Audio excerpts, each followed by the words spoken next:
Government स्कूलों के मेहनती असातिज़ा जो बीमारी की हालत में भी छुट्टी नहीं करते। सलाम है आपको उस्ताद मोहतरम। शौहर पौधों को पानी दे रहा था, तभी बीवी आई और बोली, मैंने तुम्हारे मोबाइल में कुछ देखा है, पौधों को पानी दे लो, फिर कुछ बात करनी है तुमसे। 2 दिन हो गए हैं, शौहर पानी का पाइप छोड़ ही नहीं रहा है। आय हाय, अब क्या होगा इस बेचारे का।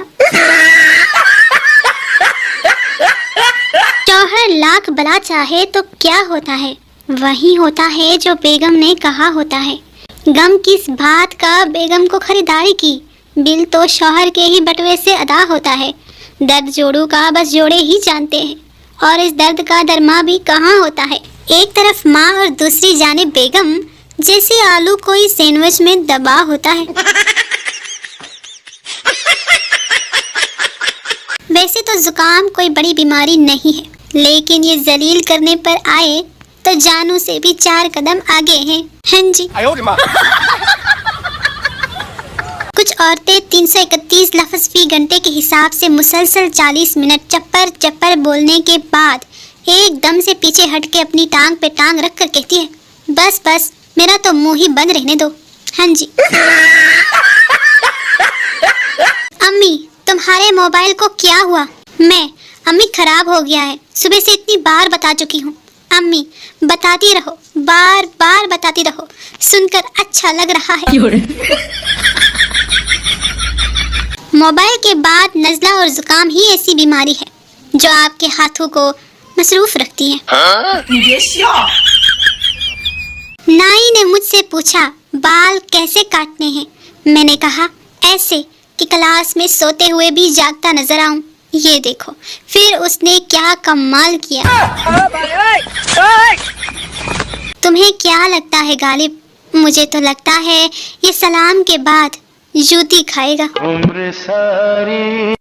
कभी सोचा है अपने बच्चों को किस मुंह से कहोगे कि बेटा जल्दी सोया करो? मैं जितनी भी बड़ी और समझदार हो जाऊं, कुर्सी या सोफे पर मुझसे तमीज से फिर भी नहीं बैठा जाता।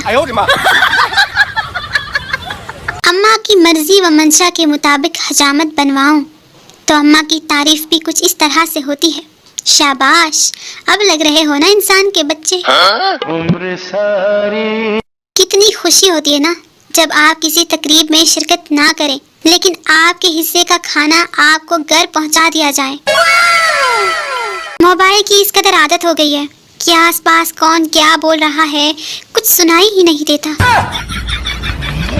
बात एहसास और मोहब्बत की होती है, वरना मैसेज तो कंपनी वाले भी करते हैं।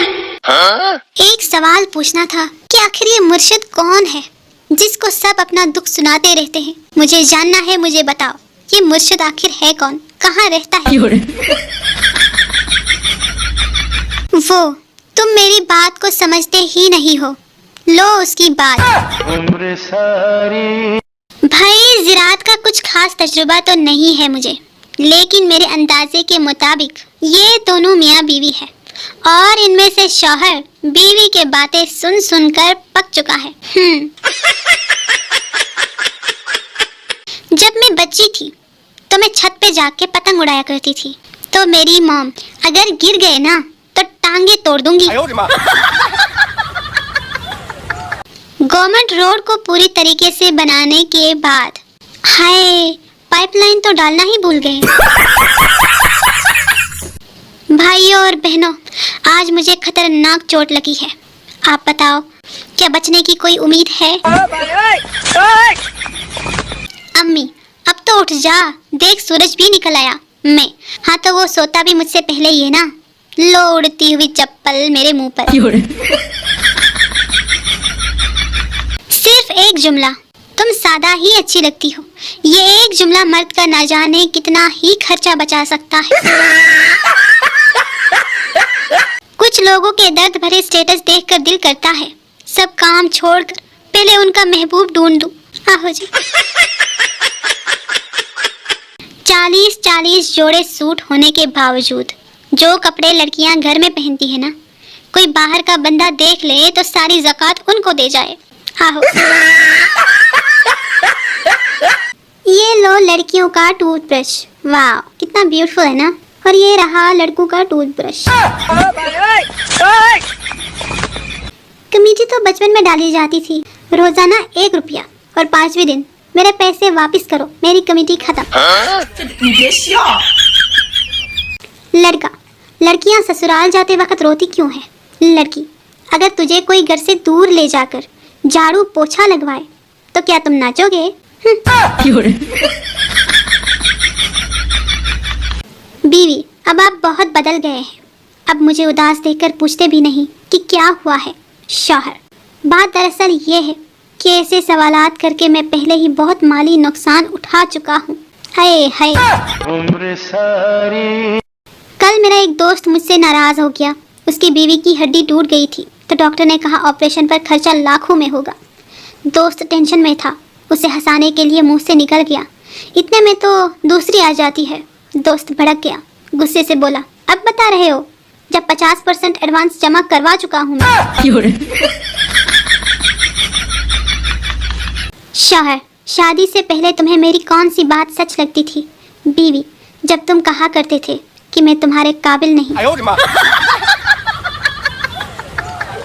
पुलिस वाला, मैंने हाथ हिलाया तो तुम रुके क्यों नहीं? ड्राइवर, मैंने समझा आप मुझे सलाम कर रहे हैं। हम सबका एक दोस्त ऐसा जरूर होता है जिसको मगरिब के बाद बाहर जाने की इजाजत नहीं मिलती और प्लान वर्ल्ड टूर पे जाने के करता है। बीवी, सुने? शौहर, हाँ। बीवी, 3000 रुपए की जरूरत पड़ गई है, उधार दे देना, आपकी तनख्वाह मिलते ही लौटा दूंगी आपको। आहो। भाई साहब, मैं टेंशन बिल्कुल नहीं लेती क्योंकि टेंशन ने मुझे गोद ले रखा है। जब वो अपनी गर्लफ्रेंड को ब्लॉक करता है, लेकिन जब वो उसे ब्लॉक करती है। आईने के सामने खड़ी बीवी ने शौहर से पूछा, क्या मैं मोटी लगती हूँ? शौहर ने लड़ाई में ना पड़ने का सोचकर मुस्कुरा कर कहा, अरे नहीं, बिल्कुल भी नहीं। बीवी खुश होकर, चलो मुझे उठाकर फ्रिज तक ले जाओ, मुझे आइसक्रीम खानी है। शौहर हालत बेकाबू को देखकर, डार्लिंग तुम यहाँ रुको, मैं फ्रिज उठाकर ले आता हूँ। भाई वो वाच ही नहीं पहनता, दुपट्टा क्या खा का टिकेगा? हर कामयाब स्टूडेंट के पीछे अम्मी के जूतों का हाथ होता है। ऐसी मजीद पते की बातों के लिए हमारी चैनल को सब्सक्राइब करें और हमसे जुड़े रहें। शुक्रिया। मैं समझदारी की बातें इसलिए नहीं करती कि फिर मुझे नजर लग जाती है। चाहते हैं हम उनसे वैसी मोहब्बत का वादा जैसे लेमन मिक्स गुले कम और चले ज्यादा।